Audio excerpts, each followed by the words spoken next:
Bonjour à tous et à toutes, je vous retrouve pour compléter un petit peu la précédente capsule vidéo pour évoquer la notion de taux d'avancement. Petit résumé de ce qui a été dit précédemment. Lors de la transformation chimique liée à la dissolution de l'acide méthanoïque dans l'eau, on a réussi à montrer que la transformation chimique était non totale. L'avancement de la réaction à l'état final va atteindre une valeur dans le cas réel. L'avancement de la réaction va atteindre dans le cas réel une valeur qui est égale à 5,0 fois 10 puissance moins 4 mol. La question qu'on va se poser, c'est à quoi aurait été égal l'avancement de la réaction si jamais la transformation chimique avait été totale. D'accord ?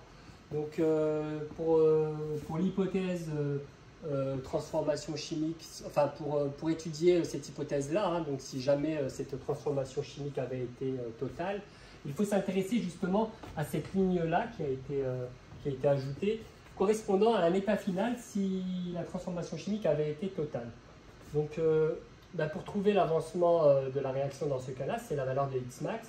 Et donc on avait appris qu'il fallait résoudre deux équations correspondant aux quantités de matière et de réactifs et dire qu'elles étaient égales à 0 à l'état final. Donc ça nous donne 5,0 fois 10 puissance moins 3 moins Xmax égale à 0.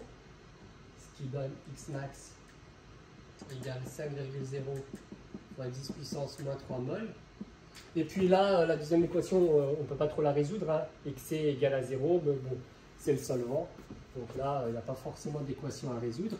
Et en fait, vous vous rappelez, après, il fallait comparer les valeurs de Xmax et choisir la valeur de Xmax la plus petite. Mais bon, là, on se trouve dans un cas particulier où d'ores et déjà, on sait qu'on a une espèce chimique en excès.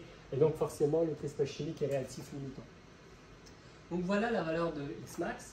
Donc, vous pouvez constater plusieurs choses.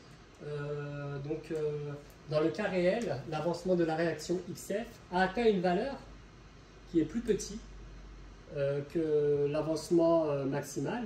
Donc ça, c'est une relation qui est toujours vérifiée, inférieure ou égale. Donc égale si justement l'avancement dans le cas réel,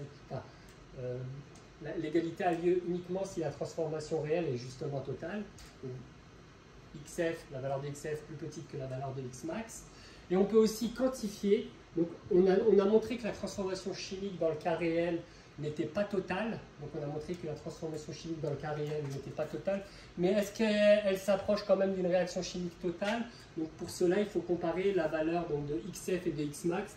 Et pour cela, il y a une grandeur qu'on appelle le taux d'avancement. Donc la formule, c'est XF divisé par Xmax. C'est toujours une grandeur plus petite que 1. Ce qui va donner ici... donc toujours la petite valeur sur la grande valeur pour avoir un nombre plus petit que 1. Donc ça, c'est une manière de ne pas se tromper. Toujours la petite valeur divisée par la grande valeur.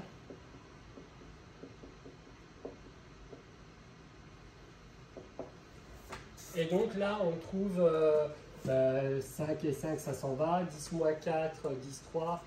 On trouve 10 moins 1. On trouve 0,1. Ça fait 10%.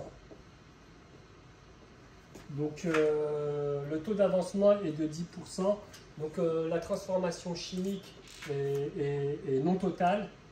Elle s'éloigne très très fortement des caractéristiques chimiques d'une transformation chimique totale. Donc c'est une transformation chimique très très limitée. Voilà, donc je souhaitais compléter la précédente capsule vidéo concernant ce point qui est étroitement lié justement à l'état d'esprit de ce type d'exercice. Je vous remercie de m'avoir suivi et à une prochaine pour d'autres notions. Merci bien, au revoir.